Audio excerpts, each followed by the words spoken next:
aku walk the talk, apa yang aku omongin, apa yang aku jalanin gitu. Aku bilang berani untuk dibenci, ya aku berani gitu. Dan mungkin itu panjang ceritanya, kalau aku ceritain ini potensinya bisa 2 hari gitu.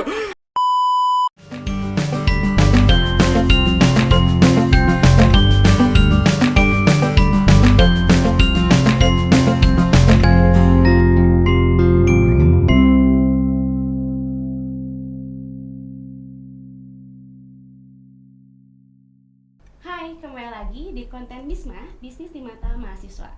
Kali ini konten ini akan berbeda dari sebelumnya karena dalam bentuknya ini adalah podcast. Nah, kenalin, aku Sylvie yang akan menjadi MC di konten kali ini. Sebelumnya udah ada nih bintang tamu yang bakal jadi narasumber untuk acara ini, dan dia itu udah menjalani bisnisnya sejak kecil dan sampai sekarang. Nah, tanpa berlama-lama lagi kita sambut Rian Surya Prayoga. Oke, makasih banyak nih untuk Rian udah meluangkan waktunya jadi narasumber di acara hari ini. Nah, boleh nggak kenalin diri dulu dari fakultas, prodi, dan angkatan berapa? Oke, buat teman-teman Bisma, kenalin, aku Rian Surya Prayoga dari Fakultas Hukum dan Bisnis Digital, prodi Manajemen, angkatan 2021. Kayak gitu. Oke, nah kamu kan dari fakultas bisnis dan hukum digital. Kira-kira kamu tahu nggak sih bisnis di mata kamu tuh seperti apa? Bisnis di mata aku pribadi ya. Jadi bisnis itu merupakan kegiatan seseorang atau kelompok untuk menjual suatu produk atau jasa dengan menghasilkan keuntungan. Mungkin secara garis besarnya kayak gitu kali ya. Oke, nah kalau saat ini kamu punya bisnis nggak? Dan apa yang sekarang lagi dijalani bisnisnya? Punya. Yang sekarang lagi aku jalanin tuh ada 4 bisnisku. Yang pertama itu ada F&B, ada catering, namanya Givana Catering. Terus ada clothing juga untuk kayak provide seragam-seragam dan lain-lain. Itu ada Givana Clothing. Terus ada yang bergerak di bidang entertainment atau biasa awam di telinga kita tuh event organizer, namanya SK Project. Boleh dicek IG-nya juga, ada SK Official. Terus ada yang terakhir bergerak di bidang fashion, itu kita ada Saraka Batik. Oh, banyak banget ya berarti bisnis kamu yang sekarang lagi dijalani itu sampai 4 loh. Dan kamu kan sekarang lagi kuliah juga kan? Lagi Dan kuliah. udah mulai susun skripsi? Belum, nanti semester depan kalau Oh, skripsi. oke. Tapi capek nggak kira-kira kalau itu? Sebenarnya menurutku kalau seorang bisnismen itu gak boleh capek menurutku. Karena ketika dibilang capek, ya memang resiko gitu. Karena bisnis itu memang bukan untuk semua orang dan bukan untuk sembarang orang. Jadi kalau memang yang beneran mau into di bisnis gitu, jadi kita harus bisa, kasarnya kalau bahasa Sundanya mau ngukur kakujur nimbang ka badan. Jadi segimana sih kompetensi diri kita, terus kapabilitas diri kita tuh segimana sih kayak gitu. Apakah kita sesuai atau enggak gitu. Jangan sampai ada overwhelm atau misalnya workload-nya itu enggak sesuai sama apa yang kita kerjakan atau ekspektasi kita tuh kesanggupannya di mana kayak gitu. Oh, oke. Nah, kira-kira ide awalnya kamu tercetus untuk membuat bisnis keempatnya itu gimana sih? Keempat bisnis. Mm-mm. Jadi sebenarnya keempat bisnis ini tuh nggak jadi secara langsung ya. Jadi semuanya tuh bertahap kayak gitu.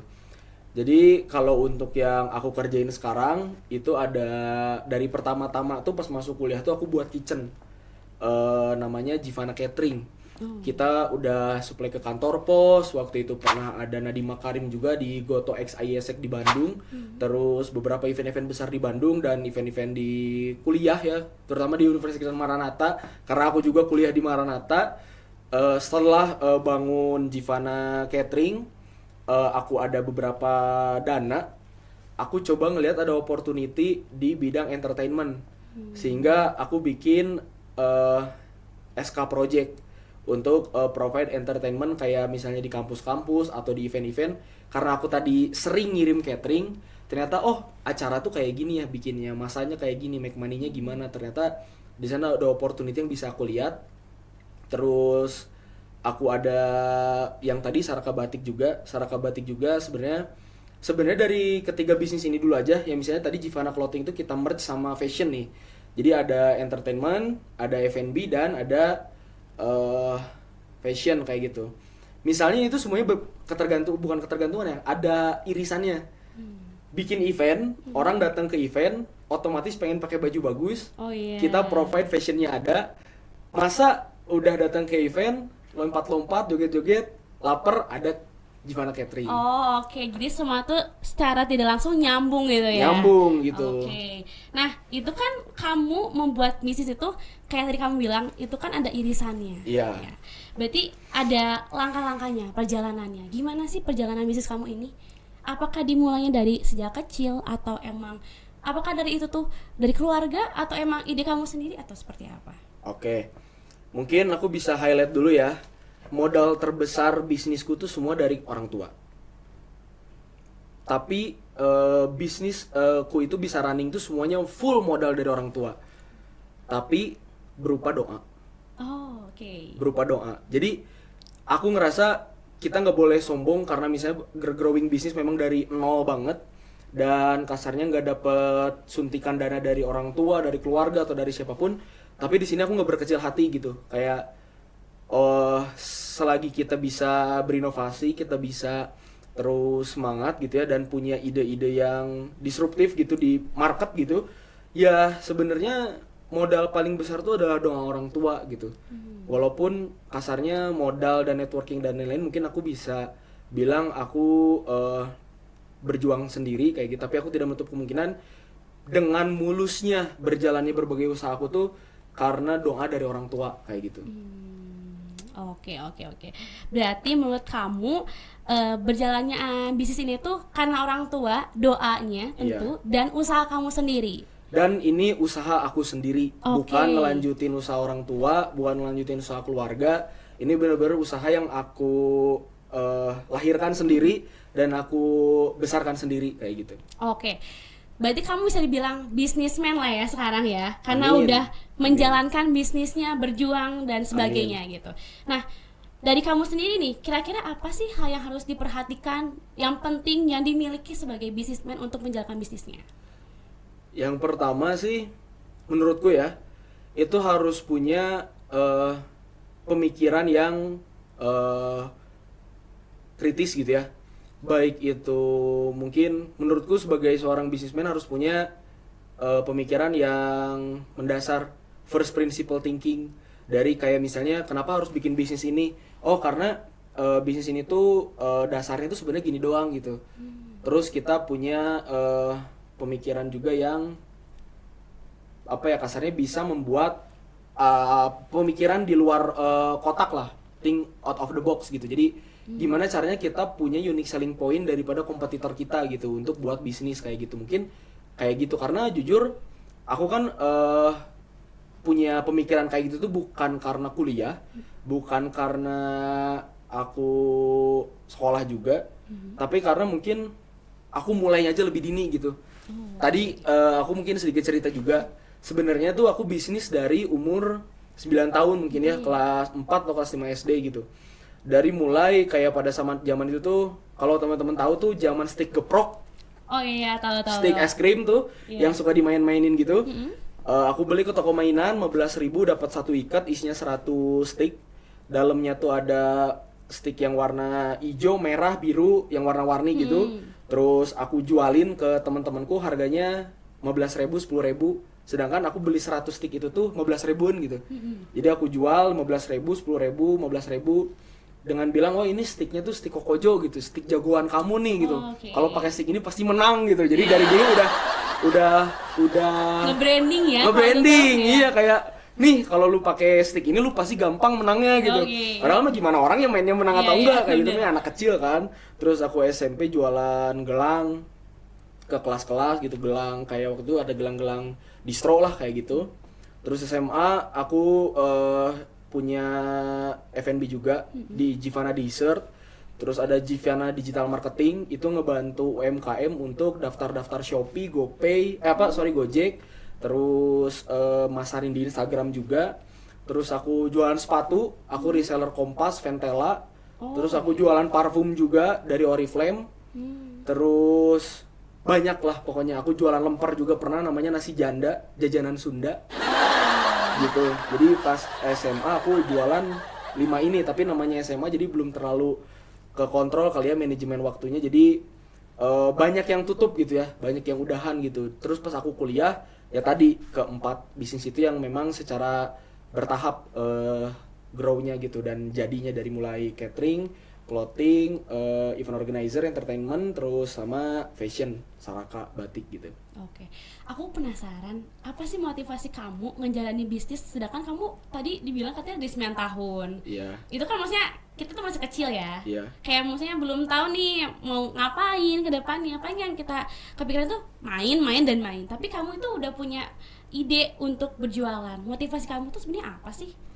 Motivasi aku tuh sebenarnya dari SD sebenarnya gak munafik lah ya, pengen beli kartu Pokemon atau Yu-Gi-Oh tapi nggak ada uang kayak gitu. Tapi pas SMP itu aku kenal Warren Buffett. Terus aku ngelihat baca-baca buku juga, aku seneng baca buku. Ada The Richest Man in the Babylon, itu buku yang bagus, itu aku baca pas SMA. Dan itu ngajarin gimana caranya kita bisa make money dengan investasi, dengan kita grow bisnis dan lain-lain kayak gitu. Itu yang mungkin yang memotivasi aku gitu. Dan coba teman-teman semua lihat di mau di itu di Forbes ya, Forbes. Orang paling kaya itu semuanya tuh orang bisnis. Oh, oke. Gitu. Maksudnya kan di dunia ini tuh sebenarnya gak ada yang salah ya. Iya. Maksudnya di dunia ini tuh kerjaan cuma ada dua. Sebenarnya jadi karyawan atau jadi pengusaha. Tapi again, ini tuh kedua ini tuh tidak melulu karyawan pasti lebih rendah dari pengusaha. Nggak juga gitu, karena karyawan ini sebenarnya dari mulai maksudnya office boy sampai presiden, menurutku karyawan untuk negara. Ya kan, dari mulai office boy sampai presiden tertinggi itu maksudnya karyawan menurutku. Terus ada juga bisnismen atau pengusaha. Pengusaha menurutku dari mulai emang cilok seblak yang di depan kampus kita sampai Elon Musk atau Jeff Bezos itu masuknya pengusaha gitu. Jadi sebenarnya pilihan hidup aja, kita mau kerja sebagai karyawan atau berkarir atau mau sebagai pengusaha, tergantung ke profil resikonya masing-masing. Karena mungkin aku orang yang risk taker, jadi berani ngambil peluang atau misalnya usaha, let's say gue besok punya duit atau nggak punya duit gitu, oke aja gitu, toh gue belum nikah, belum punya anak, belum punya keluarga, sianya gue minus abis duit nol sekalipun, gue nggak harus ada yang bertanggung jawabin ke siapapun gitu. Oke. Gitu. Ya. Tapi kira-kira kamu tuh ada mentornya nggak sih, atau kayak ada siapa gitu yang jadi role model kamu untuk menjalani bisnis ini? Role model ya, mungkin kalau role model yang pertama mungkin karena keluarga aku juga itu backgroundnya bisnis dari ayah gitu ya, backgroundnya bisnis. Tapi kebanyakan karena ayahku itu bergeraknya di bidang batik juga, di bidang batik. Jadi ketika aku mau bahas entertainment, mau bahas F&B mungkin masih kurang nyambung ke papa. Jadi aku nyari mentor-mentor lagi ke yang lain nih, kayak gitu misalnya ya komunikasi, kayak misalnya ketemu business owner jam tangan. Gimana nih ngulik business owner jam tangan itu, kenapa dia bisa se-grow ini, bisa sehebat ini tuh awalnya gimana. Jadilah berteman, ada relasi kan. Ketemu sama yang punya rumah makan, ada yang punya rumah makan bakmi dari tahun 70 sampai sekarang masih bisa sustain nih. Tanya gimana ngobrolnya. Kita kan kasarnya sebagai anak muda kadang dipandang rendah ya sama para boomer atau Gen X yang udah punya usaha besar, kayak wah ini mah Gen Z nih. Belum setinggi itu ilmunya bla bla. Tapi dengan kita ngebuktiin kita punya kualitas dengan gaya komunikasi kita juga yang oke, sebenarnya dengan cara networking itu tuh yang paling baik untuk jadi mentor, jadi relasi networking untuk growing bisnis kita gitu. Kayak gitu menurut, karena your network is your net worth. Ya nggak, setuju kan? Kayak gitu. Oke. Nah, berarti kalau menurut kamu, yang aku tangkap sih berarti kamu tuh menekenin banget nih, komunikasi itu sangat penting ya. Sangat berarti penting. Di antara komunikasi kita itu bisa networking dan sebagainya. Setuju. Oke. Nah, tapi ada nggak sih pengalaman kamu yang sangat berkesan dari kamu setelah kamu tuh mendalami komunikasi itu seperti apa? Kayak negosiasi terhadap orang gitu. Ada nggak pengalaman yang jadi terkesan buat kamu gitu? Ada sih, sebenarnya teknik komunikasi itu adalah teknik bagaimana kita bisa mengambil hati seseorang atau merusak hati seseorang dengan komunikasi kayak gitu. Dengan komunikasi mungkin yang paling berkesan buat aku itu aku bisa growing bisnis dengan modal 0 rupiah. Wow, 0 rupiah. 0 rupiah. Full dengan komunikasi, ideasi, dan inovasi. Wah. Jadi kasarnya menurutku ya, orang kaya itu banyak di Indonesia ya, di Bandung orang kaya itu banyak. Jadi kita deketin aja orang yang kasarnya punya uang, kita tawarin bisnis model, tawarin proposal yang memang keren, dan kita pitchingnya bagus dan meyakinkan. Kalau memang kita benar orang yang berkualitas dan punya ide yang kasarnya bisa saling menguntungkan, orang-orang yang kasarnya HNWI ya, HNWI itu kasarnya high net worth gitu. Di Indonesia itu tuh mereka ngeluarin uang kasarnya kita minta 20 juta, 50 juta untuk sekelas kita mahasiswa, mereka tuh tutup mata sebenarnya jujur. Kayak beberapa mentorku itu yang punya restoran Sunda, ada yang punya toko bakmi dari tahun 70-an dan sustain, terus ada yang punya kafe dan lain-lain. Dengan kitanya itu yang komunikasinya bagus, ideasinya bagus, inovasinya bagus, mereka tuh nggak segan-segan untuk bantu kita berupa fresh money atau dengan relasinya mereka yang lebih luas gitu. Kayak gitu misalnya aku tadi ada SK Entertainment, ada orang yang lebih banyak relasinya dan kita tuh berteman dengan mereka gitu. Kita bilang pengen dong bawain cangcuter. Duh, gue belum ada duitnya kalau duit pribadi ya. Tapi karena dia ada relasi, gampang. Oh iya. Gitu kan? Bawain dong Yura Yunita. Oh, gue nggak ada channel nih, gue nggak kenal juga. Gampang, gue ada relasinya gitu. Atau misalnya bawain Nadine mau bikin rilis album baru. Ya kalau mereka udah kenal relasi-relasinya, orang-orangnya, mereka bisa bantu support kita kayak gitu untuk provide acara kita gitu. Dia tadi grow bisnis dari 0 rupiah gitu. Gitu. Oke.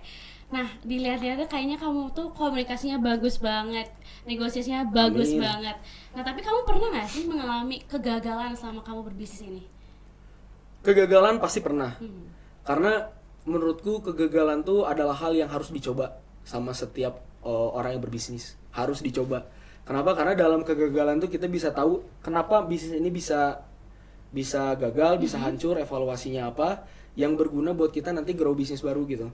Kayak contoh nih, salah satu mungkin kalau aku kasih contoh ya, dari bisnis aku itu yang gagal mungkin yang dulu aku sempat jualan jasa, services, digital marketing. Itu aku foto sendiri karena aku ada kamera kan. Karena mungkin skill aku yang kurang memadai untuk ngefoto produk nih. Banyak konsumen yang kayak, kan nggak sesuai konsep, gue minta gini kok bikinnya gini sih gini. Wah iya juga ya. Akhirnya aku hire untuk solve-nya ya, hire fotografer di studio gitu. Kayak freelance, lu mau nggak kalau lu lagi kosong gak moto, lu ikut sama gua bayar tapi kecil gitu. Tapi ya yang penting walaupun kecil, lu cuman kerja 30 menit foto, tapi dibayar sekian misalnya. Nanti bagi hasil aku 30%, dia 70% karena dia yang kerja kayak gitu. Mungkin kayak gitu sih ya kegagalannya, kayak orang banyak yang kecewa dan lain-lain. Ternyata setelah kita solve sekalipun, karena branding di awalnya orang konsumen udah kecewa sama digital marketingnya, jadi ya susah buat reach konsumen baru lagi gitu. Karena mungkin pada saat itu belum tahu ilmunya ya, waktu zaman SMA gitu. Makanya tutup. Tapi kan dari kegagalan itu kamu bisa ngambil nih sisi baiknya. Nah, apa aja sih yang udah kamu rasakan nih, kayak misalnya kesuksesan kamu ini, apa hal terbesarnya gitu? Hal terbesar. Sebenarnya dikatakan sukses enggak. Banyak teman-teman lain di Maranatha jauh yang lebih sukses banyak. Aku tahu, kenal beberapa yang memang lebih sukses banyak. Cuman gua aja yang dapat kesempatan, bro, gitu maksudnya. Yang lebih sukses banyak. Cuman mungkin kalau pencapaian terbesar aku ya dari bisnis, aku bisa memenuhi kebutuhan aku secara mandiri dari mulai SMA gitu. Karena SMA tuh aku kan karena pintar cari peluang, aku pernah jualan hand sanitizer, Kak. Aku pernah jualan hand sanitizer, belinya 15.000, aku jual 150.000. Waktu Covid itu ya? Waktu Covid. Bahkan aku sampai tahu rute supply Indomaret dan Alfamart.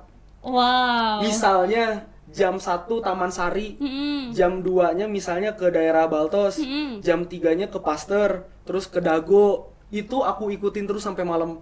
Itu kamu sendiri tapi? Sendiri. Oke. Jadi tiap Indomaret, Alfamart karena tahu jam supply truknya datang, Ya. aku selalu tungguin di sana. Pas truknya datang aku langsung borong semua hand sanitizer-nya. Oh. Gitu. Terus aku ngantri ke Apotek Sakura Oh iya. buat beli masker nih. Iya. Satu pak, satunya aku jual 10.000 waktu itu.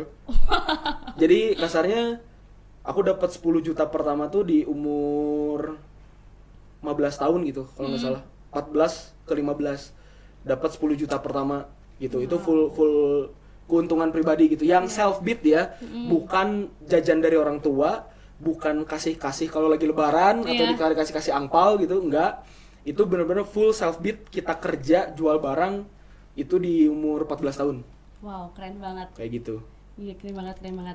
Nah, tapi setelah kamu menjalani bisnis itu, kayak tadi kan kamu ngikutin tracknya kemana aja. Ya. Ada nggak sih tantangan terbesar kamu dalam menjalani bisnis itu? Selain yang tadi ya? Ya. Tantangan terbesar tuh diri sendiri sebenarnya. Males. Oh, males. Males. Jadi kayak, ngapain ya gua panas-panasan bla bla bla. Tapi kadang gimana caranya untuk meng-solve problem itu atau tantangan itu tuh kayak balik lagi ke motivasi awal. Motivasi awalnya gue pengen belajar usaha, pengen belajar bisnis. Ya gimana caranya kita bisa melawan diri sendiri untuk rasa malas ini gitu. Kayak gitu. Tantangannya itu sih menurutku untuk selama ini tuh males. Dan karena kita anak muda ya, Gen Z, kadang tuh disepelein ketika mau bermitra sama boomer atau Gen X. Oh iya, betul. Karena wah gue Gen X, gue boomer, lu masih bocil. Iya. Saya udah 60 tahun, 50 tahun, kamu baru 19 tahun, 20 tahun, 21 tahun, tiba-tiba ngajak bermitra sama saya gitu. Nah itu yang paling kasarnya challenge-nya kali ya untuk ngeyakinin para boomer dan Gen X gitu. Kalau di bisnis yang aku jalanin ya, kayak gitu. Oh, berarti kayak mereka tuh masih pada kurang percaya gitu ya sama Terkadang. Iya, sama kita gitu. Iya. Karena kan maksudnya kita pertama masih kecil, terus kayak banyak spekulasi kalau Gen Z itu tuh kayak gini loh. Iya, gitu stigma kan. Iya kan. Gen Z itu males gitu ya. Yang ngebuat itu kayak udahlah, gak akan lagi kerja sama Gen Z Iya, gitu kan. gitu. Iya sih, tapi nih kalau ngomong-ngomong tentang Gen Z, di mana kamu tuh lagi mahasiswa, udah kuliah mau semester akhir. Ya. Kamu punya usaha, terus kamu juga punya motivasi untuk menghasilkan bisnis sendiri gitu kan. Menurut kamu nih, apa sih nilai yang harus ditanamin untuk seorang Gen Z yang kalau misalnya dia tuh pengen buka usaha atau sekarang lagi menjalankan usaha, atau untuk mungkin ke depannya nantinya kamu akan bekerja sama orang lain, itu kan berarti harus tetap komunikasinya bagus, negosiasinya bagus. Setuju. Apa sih menurut kamu yang harus ditekanin gitu untuk Gen Z ini? Yang pertama tuh konsistensi. Jadi mau bisnisnya lagi rugi, lagi profit, konsistensi itu nomor 1. Gimana caranya kita selalu in touch sama bisnis kita gitu. Tahu problemnya apa aja, grow-nya segimana, terus kira-kira marginnya sehat nggak. Kalau kita punya karyawan, gaji karyawan tuh sehat nggak nih gitu, bikin mereka nyaman nggak di perusahaan kita kayak gitu. Yang pertama konsisten, yang kedua persisten, terus yang ketiga jangan terlalu ego lah. Jadi kadang kalau kita ngelihat temen yang memang lebih sukses, kalau aku ya, bro gimana sih bro, ajarin dong. Oh, maksudnya bisa saling belajar gitu ya? Iya, bukan kayak wah nih dia mah sombong nih gara-gara udah punya bisnis ABCD, wah dia mah dari orang tua bisnisnya bla bla. Kalau gua kayak walaupun dia mau dari orang tua, mau dia bangun sendiri, kalau dia udah sukses running bisnisnya, bro ajarin dong gimana. Jadi kasarnya kosongin gelas. Oke. Ya nggak sih? Kosongin gelas gitu. Terus kalau di bisnis juga, kalau mau growing bisnis ya, apalagi Gen Z ya, jangan baper. Jangan baper. Kalau sebenarnya gimana ya, gampang ngalahin Gen Z. Kenapa tuh? Lu cukup pinter 1% aja, Oke. lu gampang ngalahin Gen Z, sumpah. Lu cukup lebih pintar 1% dari sekian banyak Gen Z di luar sana, lu bakal jadi orang yang kasarnya terlihat gitu, purple cow. Jadi dari sekian banyak sapi nih, lu warna ungu nih sendiri. Dia orang wah dia nih gitu, rise above the crowd. Jadi kalau kita bisa kasarnya bahasa gue lebih pintar kali ya, 1% aja dari teman-teman kita yang lain, mau kita pakai growing business, komunikasi, teori dalam pengaplikasian, karena sebenarnya ilmu yang benar tuh bukan hanya sebatas teori tapi pengaplikasian dari apa yang kita pelajari kayak gitu. Terus bisa networking, jangan baper, dan berani untuk tidak disukai. Oke. Kira-kira kamu ada nggak sih sifat-sifat itu di diri kamu itu? Karena aku orangnya walk the talk, jadi apa yang aku ngomongin sekarang tuh apa yang aku lakuin. Oh, oke. Berarti sangat mencirikan kamu banget nih ya, berarti. Jadi ya? aku nggak berani ngomong kayak karena aku di kuliah belajar ABCD, aku dengar dari temanku yang lebih sukses ABCD, aku omongin di podcast ini gitu. Enggak. Aku walk the talk, apa yang aku omongin, apa yang aku jalanin gitu. Aku bilang berani untuk dibenci, ya aku berani gitu. Dan mungkin itu panjang ceritanya, kalau aku ceritain ini podcastnya bisa 2 hari gitu. Terus apa yang tadi persisten, konsisten dan lain-lain, insya Allah harus tetap dipegang kayak gitu sebagai orang yang walk the talk. Oke. Nah, kamu kan tadi udah mulai bisnis dari kelas kecil gitu ya, maksudnya ada SD bahkan Ya. itu ya, sampai sekarang. Itu kan berarti kamu mengikuti banget nih perkembangan zaman, perkembangan ekonomi di Indonesia seperti apa. Iya. Menurut kamu nih, dari dulu sampai sekarang apa sih yang ngebedain ekonomi Indonesia yang ngebuat mungkin sebagai kamu bisnismen Iya. gini ya, berpengaruh banget nih sebagai bisnismen itu? Sebenarnya waktu aku SMA itu tuh retail paling kenceng, retail. Oke. That's why aku jualan sepatu, jualan parfum, ya kan? Karena retail pada saat itu lagi kenceng-kencengnya. Pada tahun 2000 berapa lah, aku kurang tahu, pas aku angkatan 21, aku SMA kelas 1 waktu itu. Terus dihantam Covid. Oh iya. Dihantam Covid, itu semua perekonomian hancur. Betul. Pasar saham hancur, semua hancur, kripto pun hancur. Tapi gimana caranya aku bisa tetap make money di sana gitu. Aku mau jualan sepatu, siapa yang beli? Sekolah diliburin. Betul. Setuju nggak? Iya. Aku mau jualan sepatu, sekolah diliburin. Iya. Aku jualan parfum, orang-orang yang kena Covid nggak bisa nyium. Bener. Wow, ya nggak? Iya. Kagak laku, Bu. Iya. Ya nggak? Jadi apa ya yang gue jualan? Apa ya? Gue jualan parfum, orang anosmia kena Covid kagak bisa nyium bau parfum gue yang wangi. Gue jualan sepatu, orang kagak sekolah. Gue jualan alat kesehatan nih, hand sanitizer, masker, APD. Gue waktu itu jualan. Wah, ternyata itu cukup edan banget ya, bahkan sampai guru pun nungguin aku depan kelas cuman mau Bu, pesanan Rian, pesanan Ibu ada nggak, di bawah nggak hand Sampai sanitizer? segitunya Sampai ya? segitunya. Kayak gitu. Dan ketika pada saat itu zaman Covid, sebelum diliburin, aku udah cukup banyak akumulasi dana. Bingung kan, aku di rumah aja, toh aku juga kena Covid pada saat itu. Oh, iya. Jadi di rumah aja nih, hasil aku jualan hand sanitizer dan alat kesehatan lain itu dipakai apa? Aku lempar ke pasar saham. Oh, main saham di situ ya berarti. Iya, aku lempar ke pasar saham. Lagi hancur semua. Lempar ke pasar saham, jual di tahun 2021 atau awal 2022. Wah, itu cuannya berapa ratus %. Baru bisa dipakai beli handphone, beli motor, beli apa gitu. Kayak gitu. Oh, berarti kamu emang dari dulu udah bisnis, uang bisnis itu hasilnya itu dikumpulin untuk Iya. bisnis kedepannya lagi. Iya. Hasilnya nggak kepake jadiin saham, Iya. saham cuan, jadiin bisnis lagi. Betul. Wow, keren Kayak gitu. banget, keren banget. Betul. Gila. Berarti emang bener-bener motivasi kamu, niatan kamu tuh untuk membuka bisnis ya. Membuka bisnis kayak gitu. Tapi karena aku tuh orangnya pelit. Oh, oke. Pelit. Jadi pelit di sini tuh kayak misalnya tadi aku udah punya sekian dana, aku pengen beli motor, aku pengen beli handphone. Tapi aku nggak sepenuhnya uang aku tuh dipakein beli motor, beli handphone. Oh. Tetap di sana patungan sama orang tua gitu. Maksudnya aku lebih baik buka-bukaan aja. Kalau untuk barang yang aku pakai ya, kasarnya dari sekian aku sekian, dari orang tua sekian, baru beli. Beli gitar dari orang tua sekian gitu, atau dari beli handphone dari aku sekian, dari orang tua sekian.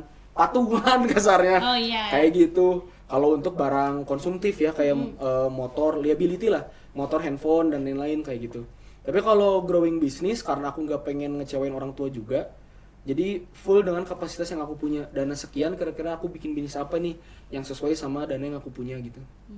Tapi itu keluarga sangat mendukung keputusan kamu untuk berbisnis seperti apapun itu. Awalnya enggak. Oh. Seru nih. Awalnya enggak. Awalnya ngapain sih bisnis, udah sekolah aja yang bener. Terus kuliah aja yang bener nggak usah bisnis gitu dan lain-lain awalnya. Atau sekolah aja waktu aku SMP gitu, SMA.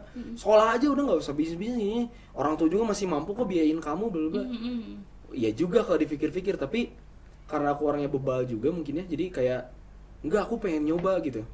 Pengen nyoba, bodo amat, gagal juga waktu itu. Jujur-jujuran aja, modal awal beli gelang, beli sepatu itu modal dari uang lebaran sama uang jajan yang aku tabungin. Misalnya sehari aku jajan waktu itu kecil lah, waktu aku SMA 20.000. Misalnya aku jajan 5.000 sehari. Iya. Bekal dari rumah 15.000-nya aku simpan. Oke. Udah punya uang aku puterin. Bisnis sepatu, parfum, kayak gitu sebenarnya. Oke. Terus kamu ada cita-cita nggak sih, kayak maksudnya kamu kan udah bikin usaha nih, ada nggak sih kayak kamu kepikiran usaha ini tuh bukan cuma buat diri kamu aja gitu, kayak untuk buat orang lain gitu, kayak untuk ngebuka lapangan pekerjaan dan sebagainya? Ada cita-cita itu nggak? Pengen banget. Pengen banget. Aku pengen banget buka lapangan pekerjaan. Tapi mungkin kayak misalnya aku sedikit sharing kayak salah satu bisnisku yang entertainment itu yang SK Project. Itu total dari awal yang krunya SK Project yang kerja bareng aku juga di SK Project tuh dari awal pendirian sampai sekarang mungkin terhitung dari yang kontrak dan full time itu kurang lebih udah ada 16 orang. Wah. Kayak gitu. Itu dibentuknya kapan tuh yang SK? 2023. Oh, berarti baru setahun ya? Awal. 2023 awal bulan Februari. Awal banget. Jadi baru setahun lebih sekian bulan lah. Iya. Kalau yang IO ini kayak gitu. Tapi alhamdulillah udah ada kurang lebih 15 sampai 16 lah yang terhitung dari kontrak sama full time di SK kayak gitu.